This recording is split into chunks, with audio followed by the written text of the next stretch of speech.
The Gambia has a youthful population and recorded a huge number of young people who left the country before 2017 due to unemployment or little to no opportunities. Hundreds of young people across the country have been supported in different areas of training, in mechanics, in satellite installation, in things related to electronic.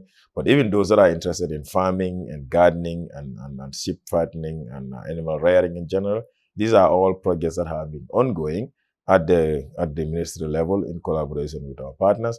But we also have our own specific project, fully funded by government. And one of it is the Youth Revolving Loan, that is supporting young people who are interested in the different skills and the different trade. We've also had the grant, that is money that is given to young people who are trained to go and establish businesses. All those that already have businesses, we support them to grow their business. The Techifi project started in 2017. It was more an extension of the youth empowerment project that started earlier, probably around the 2016 or 15.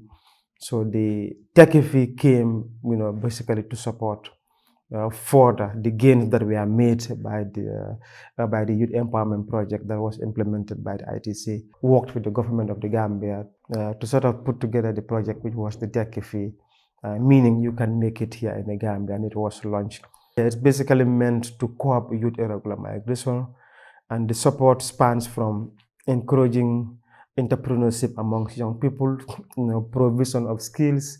I can say I'm already rich also, but I'm on my way towards that end. So I believe that the more I push harder and then focus on my dreams of becoming an engineer, I believe that one day I can be an engineer, and that will lead me to my success. So which means the Techifi can happen there in the Gambia. And most importantly, getting young people access to finance, be it in the form of grants or in the form of loans. And I think since its start up to date, the project has achieved quite a lot. And as young people right across the length and breadth of this country have benefited in either of these, be it training to be entrepreneurs, or on skills training, or certainly access to finance. And it has helped, take their businesses to the next level. The fact that, the project has really helped, in really bringing up or encouraging entrepreneurship amongst our young people. And it's helping them stay and earn a decent living in the Gambia instead of continuing to think of, going to Europe in the hope of making it, when actually something is available in country. The role of boys as future family breadwinners results in some families pushing their teenage boys to embark on the dangerous journey to Europe in search of wealth to provide immediate support to their families. Illegal immigration, back way, has been a challenging process. Frustrated because I have spent a lot of money on the journey and I couldn't make it. So since I came, I was desperate, believing that I would not make it and I have no hope. And then later I was introduced to a skill training that was funded by YEP, wherein I have learned a skilled based on satellite installation and programming. In order for the government to move on, acting progressively, there must be a huge youth presence. There must be a huge youth participation in terms of the governance system, in terms of the decision-making processes. And the president, over time, you have encouraged so many young people. If you look at the parliament, you have a lot of young people that are currently serving as National Assembly members, which is one of the three arms of government. And I must say one of the key institutions in the governance and democratic process of every country.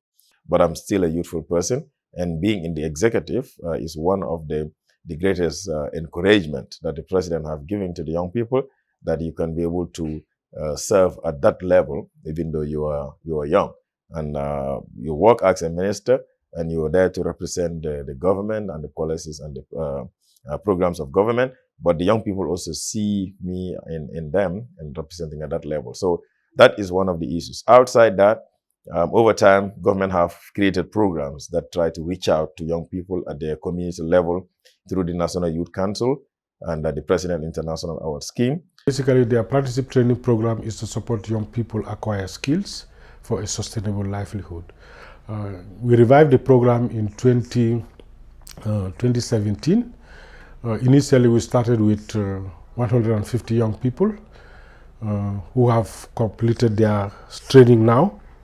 And we are on the second batch of the apprenticeship training program, which we recruited another 150 young people across the country. We decentralized recruitment for this program simply because we want young people across the regions in the provinces to also benefit from this program. This program is very important because we want to ensure that our young people have skills so that they will be able to help themselves, their families, and also contribute to national development. Youth empowerment, being a very important focus for the Barrow administration, creates long-term and short-term solutions. One of it is the NYSS that last year graduated 200 young people after they've successfully completed their training, their 2 years training. Some of them were paid for by government for them to go to GTTI, others at the President International Skill Training Center, others who were interested in hairdressing, and other skills went to different institutions. And they graduated. The others is the youth revolving loan and grant. This was launched by the President in January, and to the tune of $20 million that have been allocated by government to support young people who are interested in the business.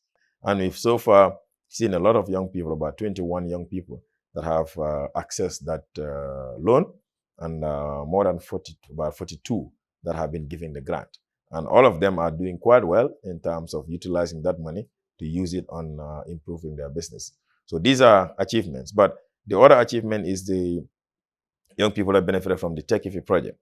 That if today you go to North Bank, you will see a number of young people that are into agriculture, that have gardens, some that are running some horticultural farms, and they're doing well, and they all came through the Tech-IFI. You go to Kerawa Kiang in the Lower River region, you have some young women that have decided to go into gardening, and their gardens are doing very well now. So all of those things are achievements that have been registered by government, and we are proud that our young people are now coming up to take up that informal sector and not just be in it as workers, but be there as owners of those companies and those projects.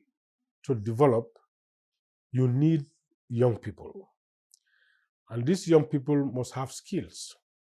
So it is important that the NYSS is here to contribute to national development by ensuring that young people have skills that they will be able to use in order to create employment for themselves, and by extension, add to economic development of the country. Vocational training institutions were built, revived, and equipped to take more people to learn skills that will help them get a job or create one. We have done, or that gains that we have made as a council over the past years. If you look at the NDP, there is talk of having enough safe spaces for young people, what we call youth centers. And over the past years, I think the target was initially having 2 youth centers, but now, over the past years, we've been able to, bring back to life, more than 5 or so of our youth centers. Pakalinding is quite active, a youth center now. It has been renovated and fully functional. We now have, if you go to the summer mini stadium, there's also another youth center, within the same LRR. You get to Janjambure with the support of the Youth Empowerment Project. We've been able to renovate the Janjambure Youth Center, and it's up and running. And through our other partners, we've been able to really improve that space. So these are meant to be safe spaces where young people can come and gather, share experience amongst themselves, but also have access to other services, that they need, including career guidance and counseling, and of course some other sporting facilities. In qualifying for the Africa Cup of Nations. Sport is one of the biggest interests of young people in the Gambia. It is a way to boost the morale of the country and its people. This has successfully led to the national team qualifying for the AFCON 2021. Building and renovating the local football leagues like Navatan, and have supported other games like cricket, handball, volleyball, basketball, athletics, and so on. The success of these sports will be shown and mentioned. Sports, quite a number of achievements, I must say. One of it is what everybody knows, Gambia's qualification to the AFCON, the African Cup of Nations, for the first time. Government came in and they were put in a special fund and through the levy, and it caters for the sports and the youth. So the expenses have been good, and we always say, yes, players did very well, the management, the GFF did very well, but the government investment in the national team is what also has given us the qualification that we have. I played 500,000 earlier on, but I changed my mind to double the amount after when I was briefed about the whole budget. I will thank GFF, thank the minister. Because for the first time, government spent in a national team up to the tune of $100 million over a period of 2 years during the qualifier time. This is the first time it has happened. And that has given the players moral booster, give them better conditions in terms of the hotels where they stay, in terms of their travel arrangements, up to the level of chartering special flights to take our players out. You are young athletes, don't be carried away. Create time for yourself to work harder. And to assure you that, as president, as head of state, we will do everything possible to continue supporting you in the best interest of sports. If you look at basketball team, the other volleyballs and all of them, they now have the opportunity to go and participate at international level, funded by government. So these are achievements that the sporting fraternity knows about, and they celebrate the government for doing that. As recent as August, we've seen what Gina Bass and all of them that went to the Olympics did. And again, it's through the support of government. So there's so much of achievement in that area. But the other achievement is in the infrastructure. 2 years ago, government started building mini stadiums across the country. We have one in Kiang that is almost completed.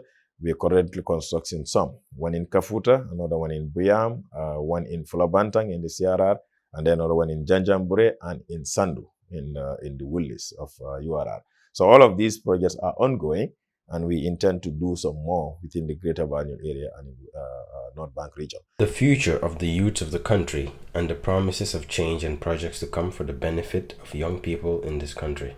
How do we work together to create employment opportunities for our young people? And that's why I'm always out there relating with young people, trying to understand what their needs are. Now, so this is the division that he has in the area of sports and in the area of youth. And currently we're doing that. Just to say to the young people that they can be sure that they have a President Adabor, who is willing to listen to them, to their concerns, and the minister who is also open and ready to continue to dialogue, interact with them in terms of understanding their issues better and how we all work together. We as a government don't claim to have the answers to all the problems, but we are willing and ready to engage and listen to the young people anytime they have concerns and find a way together that we can be able to solve those problems.